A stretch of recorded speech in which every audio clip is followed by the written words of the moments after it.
नमस्कार, मी नागनाथ साखरे, सहाय्यक कृषी अधिकारी ओळे पारपली।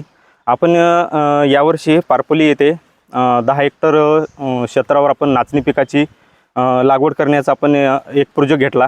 तो राष्ट्रीय अन्न सुरक्षा योजनेतून आपण हा बियाणं आपल्याला उपलब्ध झालेला आहे। ह्या ठिकाणी आपण रोपवाटिका बघत आहात। ह्या ठिकाणी आपण 2 प्रकारचं रोपवाटिकेवर आपण सध्या प्रक्रिया करत आहोत। एका गादी वापर आपण ह्या ठिकाणी आपण गोकुरपाचा प्रयोग करत आहोत आणि दुसऱ्या जो गादी वापा आहे त्याच्यावर आपण 1919 ह्या खताची आपण एक फवारणी केलेली आहे।